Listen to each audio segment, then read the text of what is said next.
하나님께서 우리에게 주신 말씀은요, 사도행전 19장입니다. 사도행전 19장. 사도행전 19장 8절에서 12절. 신약성경 219쪽입니다. 제가 가지고 있는 성경으로 219쪽. 사도행전 19장 8절에서 12절. 이 계시의 말씀을 봉독할 때에 살아계신 하나님의 음성을 들으실 수 있기를 바랍니다. 바울이 회당에 들어가 석 달 동안 담대히 하나님 나라에 관하여 강론하며 권면하되, 어떤 사람들은 마음이 굳어 순종하지 않고 무리 앞에서 이 도를 비방하거늘 바울이 그들을 떠나 제자들을 따로 세우고 두란노 서원에서 날마다 강론하니라. 2해 동안 이같이 하니 아시아에 사는 자는 유대인이나 헬라인이나 다 주의 말씀을 듣더라. 하나님이 바울의 손으로 놀라운 능력을 행하게 하시니 심지어 사람들이 바울의 몸에서 수건이나 앞치마를 가져다가 병든 사람에게 얹으면 그 병이 떠나고 악귀도 나아가더라. 아멘. 할렐루야. 옆 사람과 인사하겠습니다. 사랑합니다. 축복합니다. 은혜 받으시다.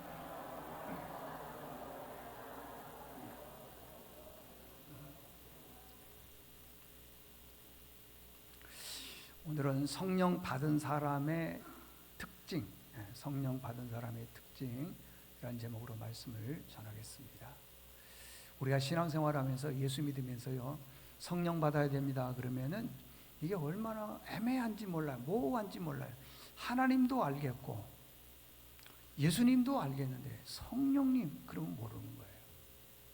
왜냐하면은 하나님은 계시다고, 예수님은 이제 어떤 사람의 모양으로 있으니까 그 예수님인가 보다. 근데 성령님 그러면 이게 잘 이해가 안 가는데, 성령님은 하나님의 영이라 이 말이에요. 영. 영을 지금 오늘 설명을 하려고 그러는 거예요. 이게 우리가 예수 믿는 사람으로서 하나님의 영, 성령이 내 안에 계셔야 된다는 것이에요. 옛날에는요, 남자들이 오래 살지를 못했습니다. 어떤 젊은 아가씨가 결혼을 했어요. 그러고 난 다음에 임신을 했습니다. 그런데 임신 중에 남편이 세상을 떠났어요. 그때 이 아내의 나이가 몇 살이냐면 23살. 23살에 남편은 세상을 떠나고 유복자, 태중의 아이가 있는 거예요. 그래서 그 아이를 출산하고 평생 동안 결혼도 하지 않고 이 아이, 딸이 태어났는데 딸의 뒷바라지를 한 거예요.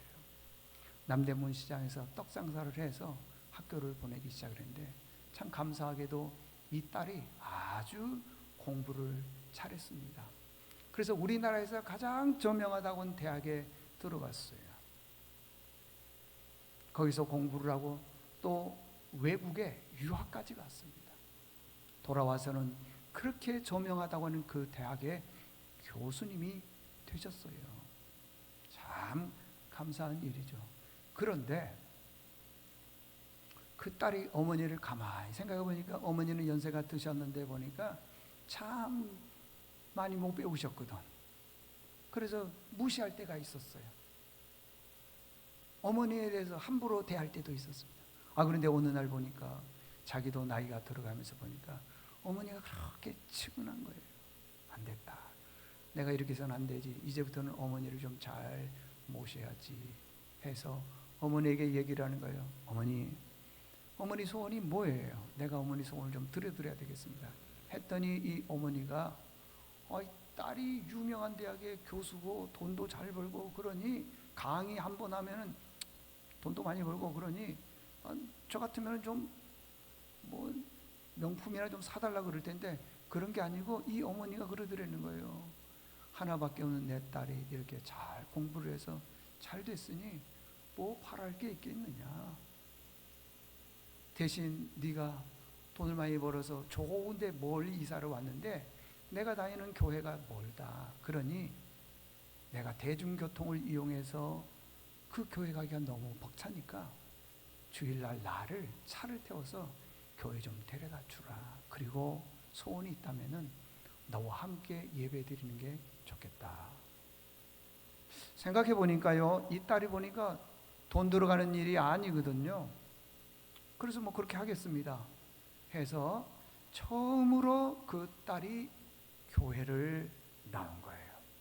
교회를 갔더니 그 수많은 교인들이 어머니에게 얘기를 하는 거예요. 어쩌면 그렇게 딸을 잘 키워서 저 저명한 대학의 교수를 만들었느냐.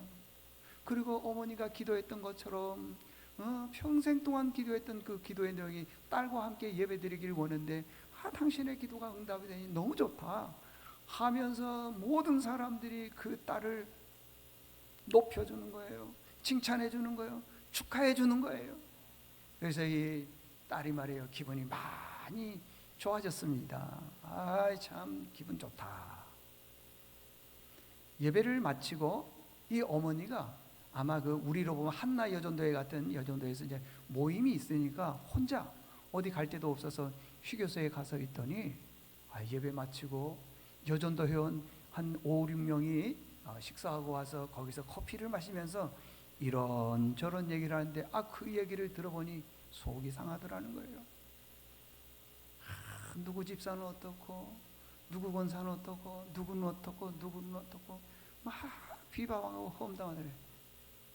갑자기 속이 상해서 더 이상 못 듣겠다 해서 2층으로 올라오는데 2층에 올라왔더니 그 교회 장로님 한 분이 그 아들이 고3이에요.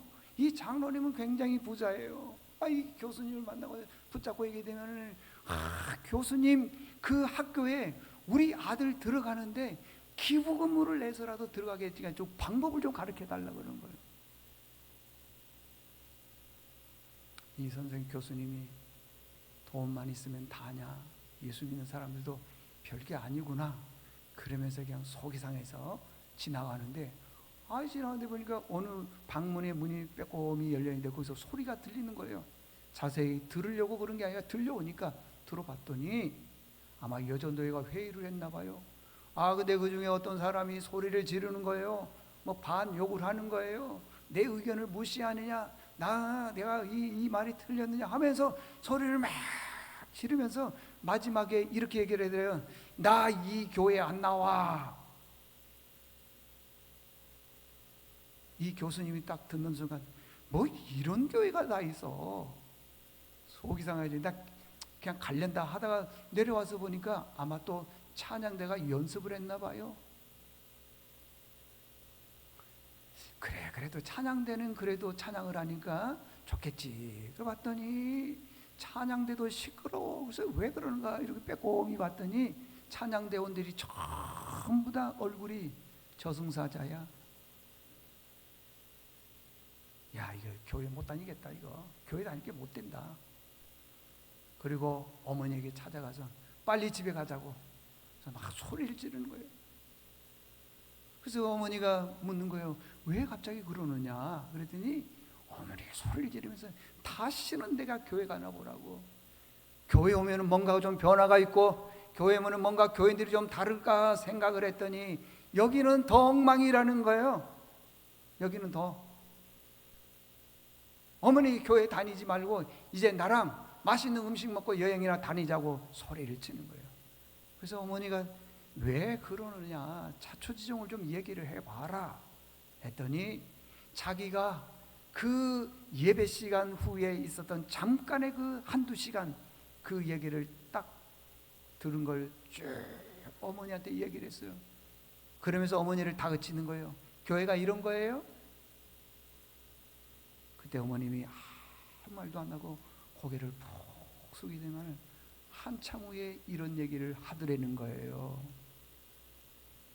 나는 80년이 넘게 예수를 믿으면서 오직 예수님 한 분만 보고 다녔는데 너는 교회에 와서 불과 몇 시간, 하루도 안 된 몇 시간 만에 진짜 참 많은 것도 봤구나.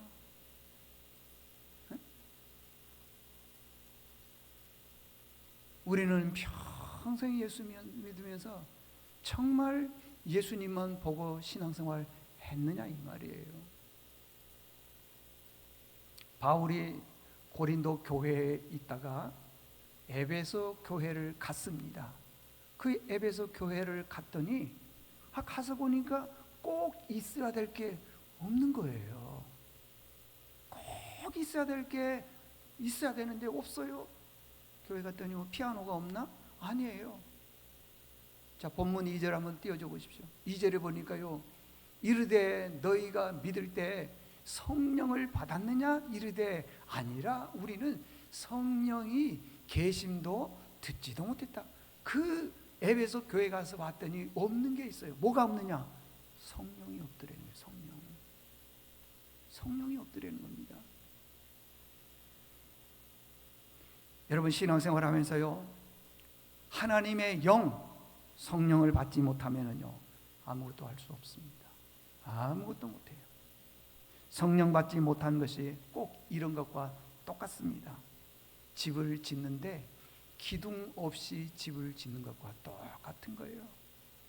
기둥이 없으면요 작은 흔들림이나 작은 바람에도 그 건물은 무너지게 돼 있습니다.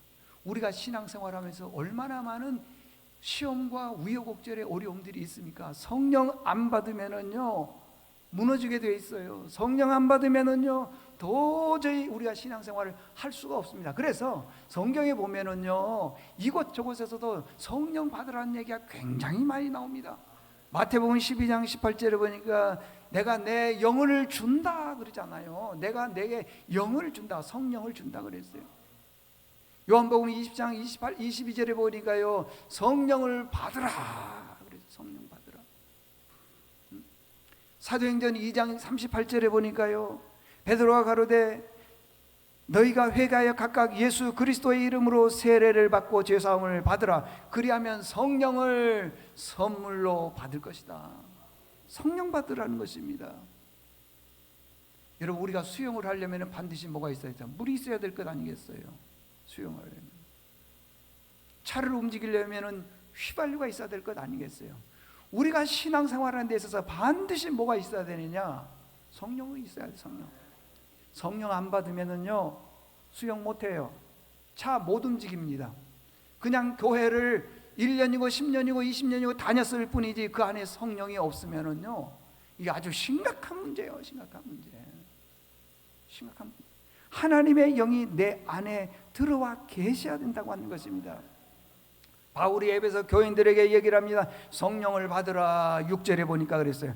바울이 그들에게 안수함에 성령이 그들에게 임하심으로 방언도 하고 예언도 하고 놀라운 기적도 행하더라는 것입니다. 여러분, 성령, 다시 말하면 하나님의 영이 여러분에 임하시기를 바랍니다. 오랫동안 신앙생활 했음에도 불구하고요 하나님의 영이 내 안에 들어와 있지 않으면 어떤 일들이 벌어지냐면 지극히 인간적인 냄새가 많이 나요. 신앙생활 하면서 보면요 인간적인 냄새를 가지고 있는 사람의 특징이 뭐냐면 성령을 못 받은 사람이에요. 보십시다.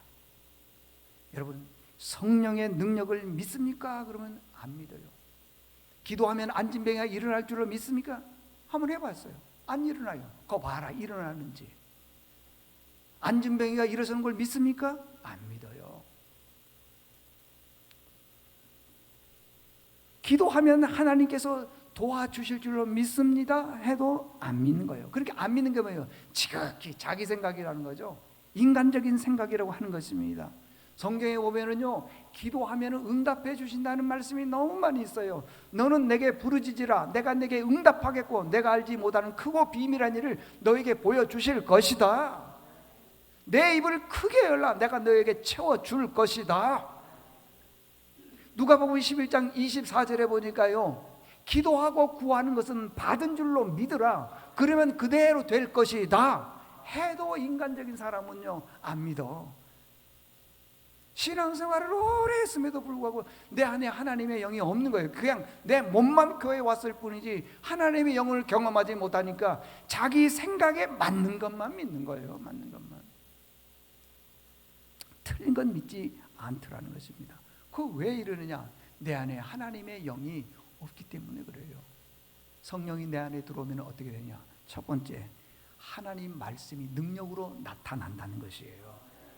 9절을 띄워주십시오.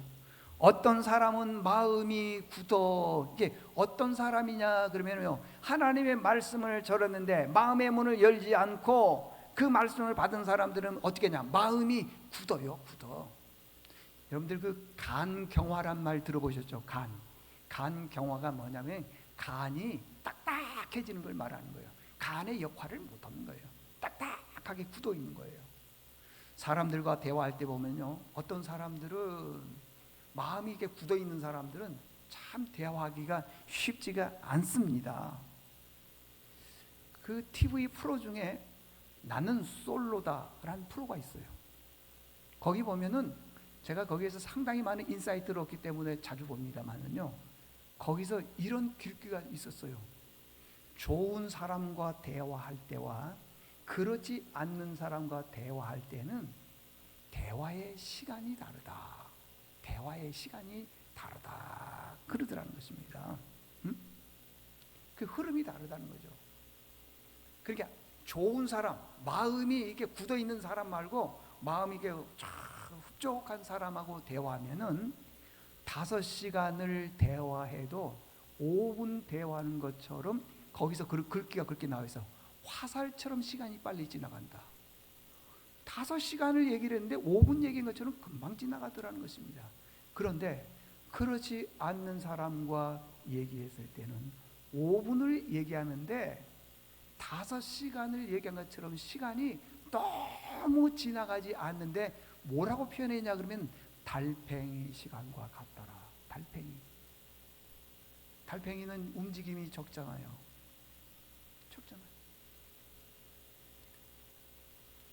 여기 아버지들 계시는데 아버지들은 좀 들어보실 필요가 있어요. 아버지하고 아들하고 대화를 할 때 몇 분 정도 대화를 하십니까? 몇 분? 보통의 아버지와 아들들은요, 대화를 거의 하지 않는데요. 5분 못한대요. 5초에서 10초면은 대화가 다 끝나버린대요. 제가 들은 이 얘기예요. 아들이 거실에서 있다가요, 아버지가 퇴근해서 들어오면 자기 방으로 쑥 들어가 버린대요. 그리고 아버지가 들어와서 씻고 밥 먹고 그 다음에 특별한 녀석 자러 들어가면 그때 나온대요.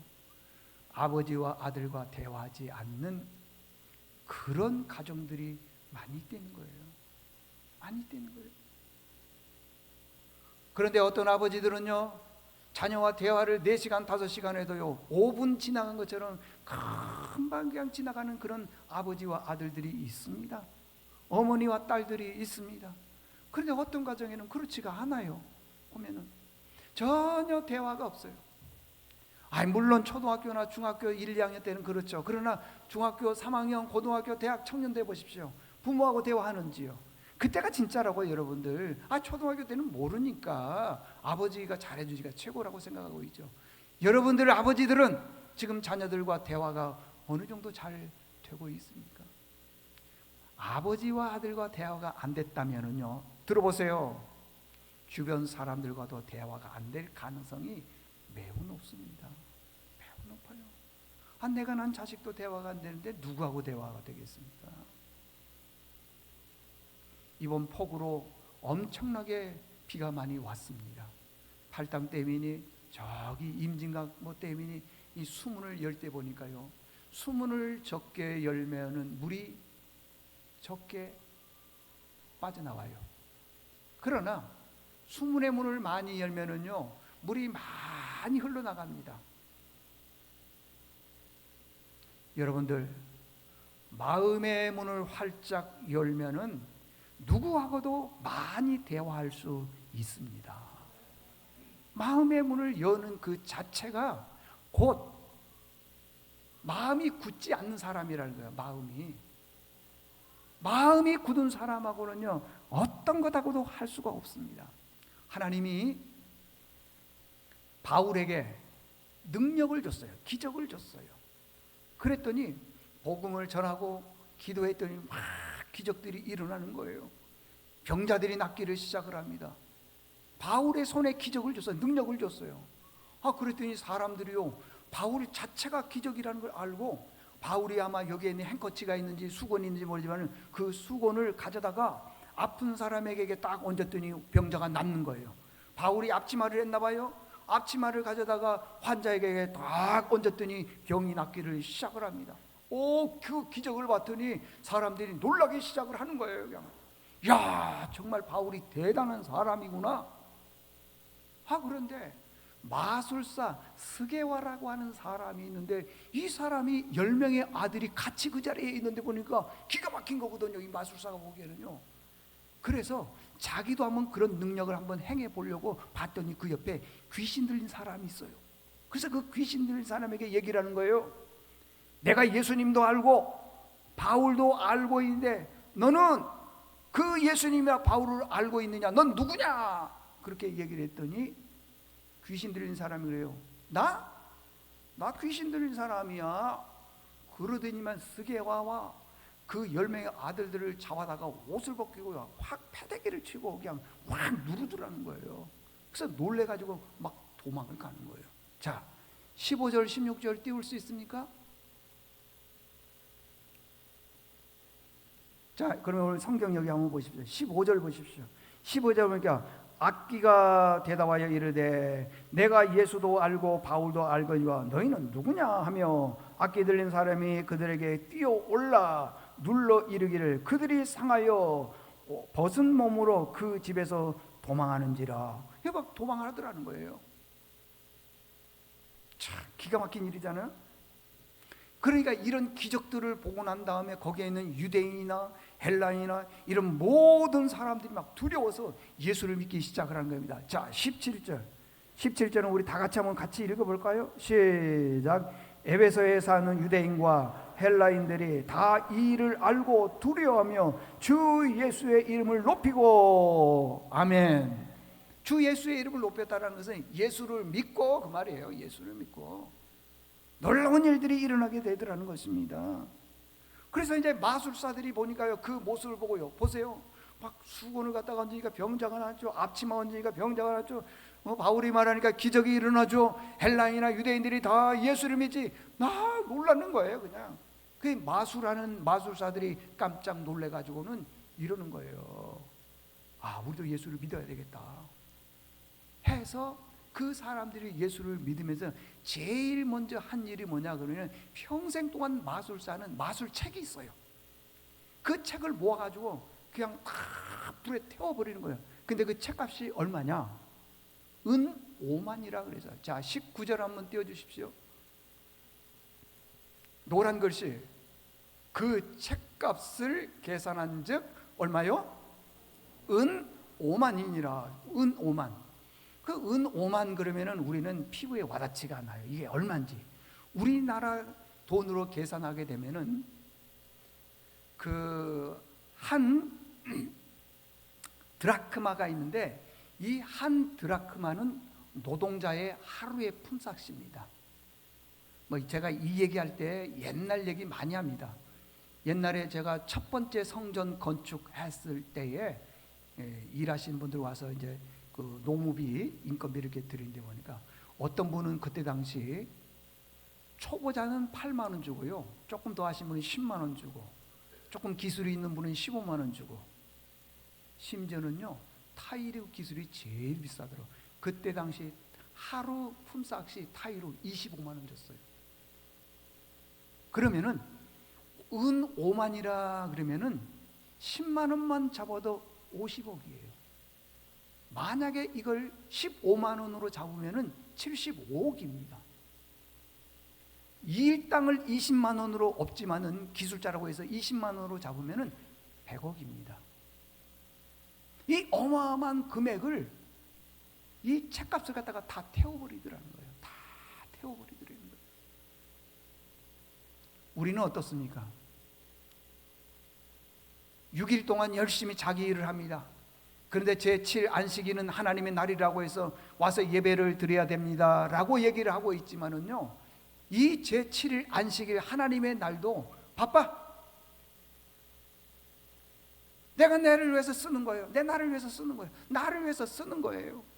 이 마술사는요, 100억에 가까운, 이제 지금 예를 들어서 환산하자면 그러는 거예요. 가까운 그 금액을 갖다가 다 불에 태워서 오직 다 버리고 이제 성령만 따라가기로 했는데, 우리는 오랫동안 신앙생활 했음에도 불구하고 그걸 못해요.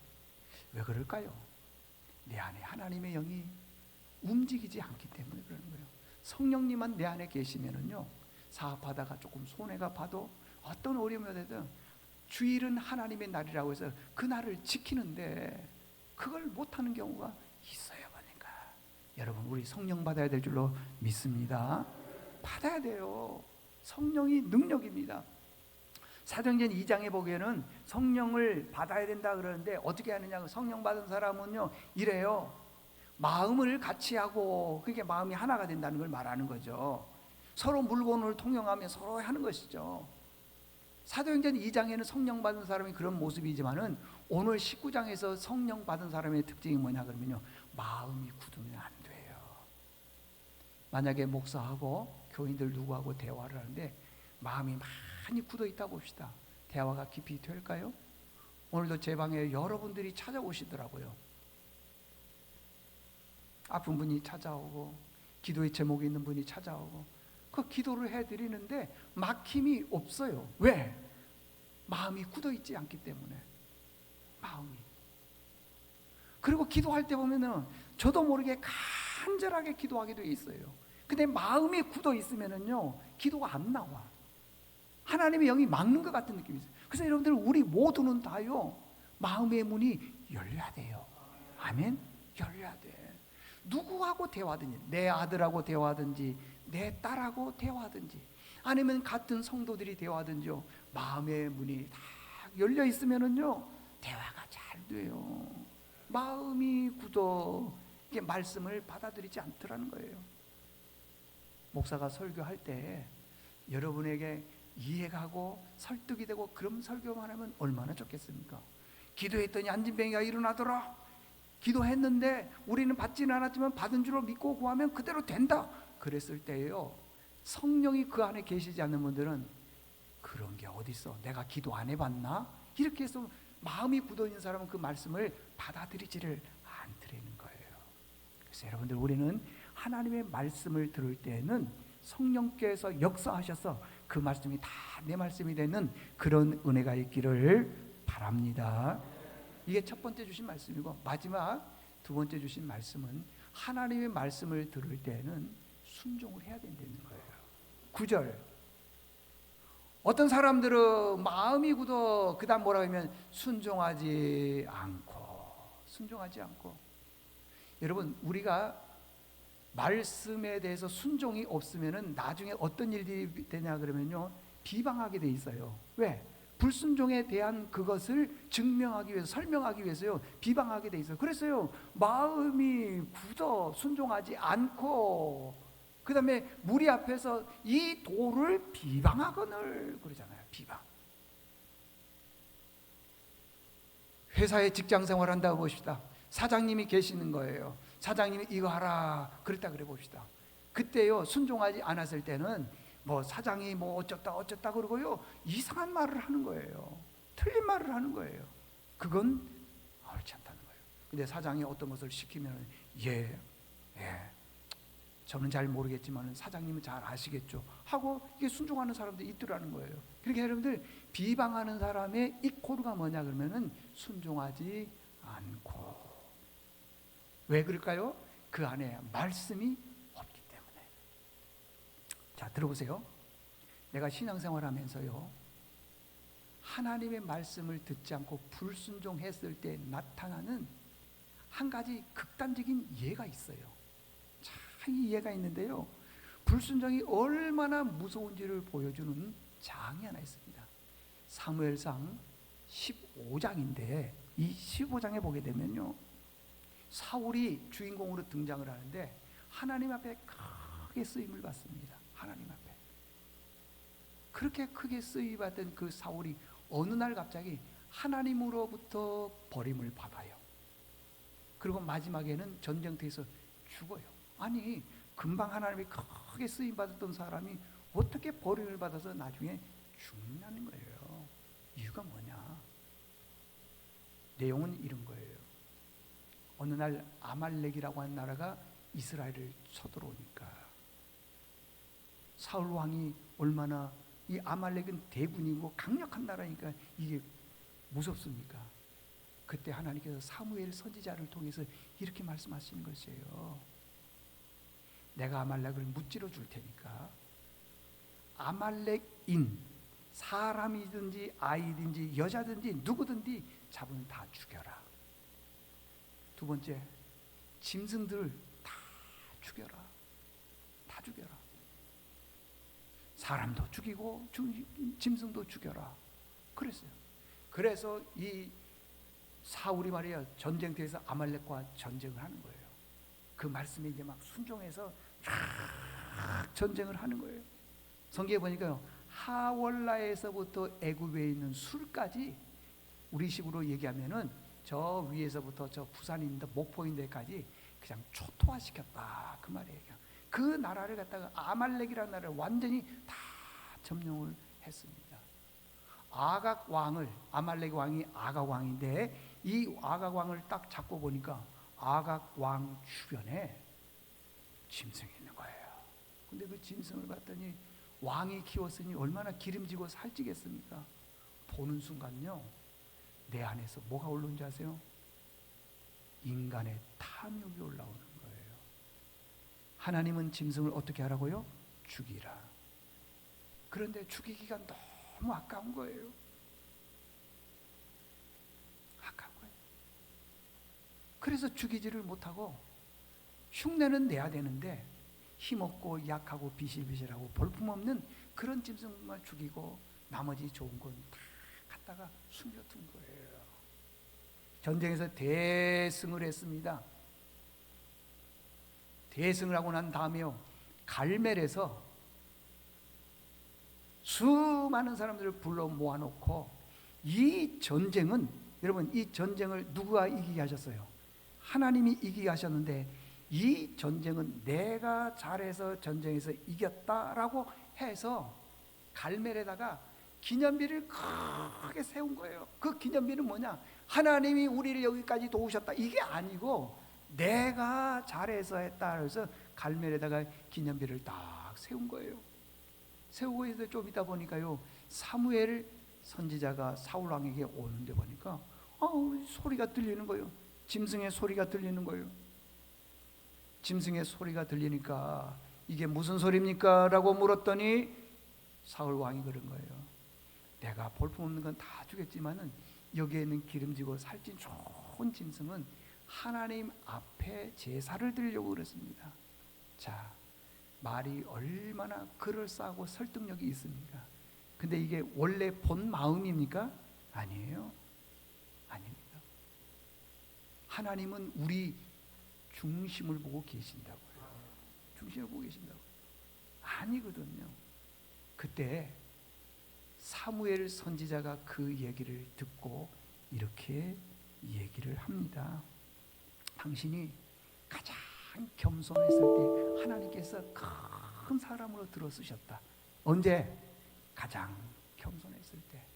그런데 이제는요, 하나님 말씀에 당신이 불순종했기 때문에 사무엘상 15장 22절에 보니까요, 사무엘이 이르되 여호와께서 번제와 다른 제사를 그의 목소리를 청종하는 것을 좋아하심같이 좋아하시겠나이까. 순종이 제사보다 낫고 듣는 것이 순양의 기름보다 낫다. 그런데 이 말씀보다도 더 무서운 게 있어요. 23절에 보니까요, 이런 말씀이 있습니다. 이는 거역하는, 거역은 뭐냐 그러면 불순종한 그걸 얘기해요. 거역.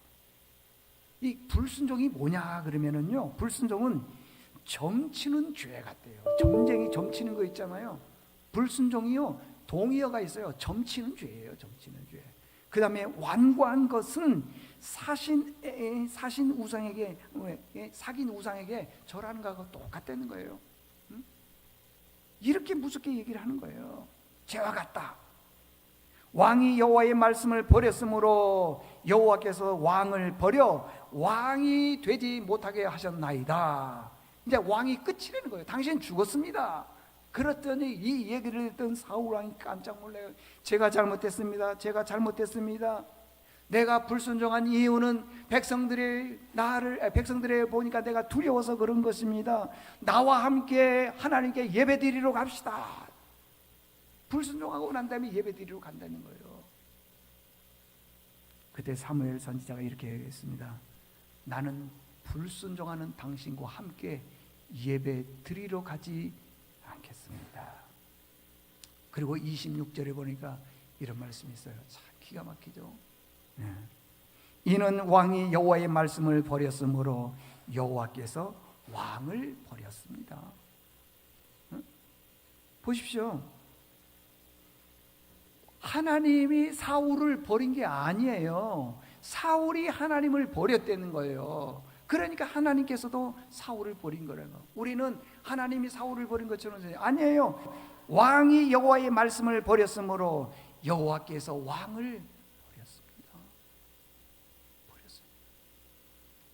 여러분, 우리가 생각지 않게 그만할 때가 있어요. 안 됩니다. 절대 안 돼요, 여러분들. 그 다음 말씀에 보니까 사무엘이 돌아서서 가려고 하니까요, 사울이 그 사무엘의 옷자락을 붙잡았어요. 그래 막 붙잡으니까 사무엘 선지자는 간다 그러는데 그 옷이 찢어지는 거예요. 제가 우스갯소리로 많이 얘기하죠. 여러분, 있을 때 잘하세요, 그런 말 많이 합니다. 이 얘기는 뭐 돈이 있을 때 그런 거 말고요, 내가 건강할 때에 잘하자 이 말이에요. 어제도 제가 신방을 갖고, 요즘에 제 주변에서 보니까 연세 드신 분들이 치매에 걸리지 않는 분들이 아무도 대부분 치매에 걸리시더라고 보니까요. 치매. 여러분, 나는 안 걸릴 것처럼 보이죠? 여러분, 우리 인간의 순리는요, 80이 돼가면은 자동적으로 뇌가 다 죽게 돼 있어요. 뇌가 대부분 치매에 걸릴 수 있습니다. 나는 지금요, 뭐 60대고 70대고 그러니까 뭐 건강하고 멀쩡할 것처럼 보이지만은 가봐요, 80. 뇌가요 다 죽습니다. 그때 우리가 어떻게 할 수 있어요? 우리 건강할 때예요, 신앙생활 열심히 해야 돼요. 건강할 때요, 가족들 많이 사랑해야 돼요. 건강할 때 친척들, 형제들 좀 많이 돌봐야 돼요. 우리 어머니 건강할 때 좀 많이 섬겨드려야 되는 거예요. 응? 어머니가 치매에 딱 걸리시고요, 앞뒤 모르면은 그때는 잘해드려도 어머니가 모르신다고. 그러니까 우리가 이게 좀 총기가 있고 건강할 때 잘해야 되는데 어찌 그러냐고요. 그게 안 돼. 왜 안 되는 줄 아세요? 내 안에 하나님의 영이 거하지 않기 때문에 그러는 것입니다. 자, 사무엘 선지자가 이렇게 얘기합니다. 이스라엘의 지존자는 거짓이나 변개, 바뀌는 걸 말하는 겁니다. 없으시니 그는 사람이 아니심으로 결코 변개하지 않는다. 이 얘기는 무슨 말이냐 그러면은, 하나님이 사울 왕 당신을 버렸으므로 당신 죽는다 그 말이야. 내가 잘못했습니다, 이제 예배드리러 갑시다, 내가 회개합니다, 소용없다는 거예요. 그래서 사울 왕이 결국에는 전쟁터에서 죽임을 당합니다. 자, 결론입니다. 여러분들 보십시오. 성령 받은 사람은요, 자기 생각에 이해가 가고 동의가 되면은 순종하고, 이해가 안 가면은, 동의가 안 되면은 불순종하고, 그게 성령 받은 사람이냐? 아니에요. 성령 받은 사람은 내 생각이 틀려요. 아무리 봐도 내 생각이 맞고 저 사람이 틀린 거예요. 그래도 따라가는 거예요. 하나님 말씀이다 그러면은 순종하는 겁니다. 자, 코로나19로 인해서 많이 힘듭니다. 그렇지만 우리가 최선을 다해서 예배합시다 그러면 그 말씀에 순종하는 거예요. 그런데 이제 어떤 분들은 이 코로나가 끝날 때까지 내가 교회 안 가야지, 그거 옳지 않습니다. 여러분들, 성령 받지 않는 사람의 특징이 뭐냐 그러면요, 마음이 좀 굳어 있어요. 그래서 하나님 말씀이 들어와도 잘 깨달아지지가 않아, 믿어지지가 않는 거예요. 목사가 어떤 설교를 하더라도요, 머릿속으로 다 계산을 하는 거예요. 저건 아니야, 아니야. 근데요, 성령 받은 사람은, 우리 인간은 나는 할 수 없지만은 하나님은 능히 하실 줄로 믿습니다. 마음이 굳지 않아요. 마음이 부들부들하는 거예요. 그리고 그 말씀을 그대로 받아들이는 겁니다. 받아들이는 거예요. 여러분들 꼭 성령 받은 분들의 특징이 있는데, 순종하고 마음이 굳지 않는 거라 그러는데, 그런 삶 살 수 있기를 바랍니다. 하나님 아버지, 오늘 성령 받은 사람의 특징에 대해서 말씀을 드렸습니다. 여기 19장에서는 마음이 굳지 않는 사람, 그리고 순종하는 사람, 이런 분들이 성령 받은 사람이라고 했는데, 그런 분들 될 수 있도록 도와주시옵소서. 예수님의 이름으로 기도드리옵나이다. 아멘.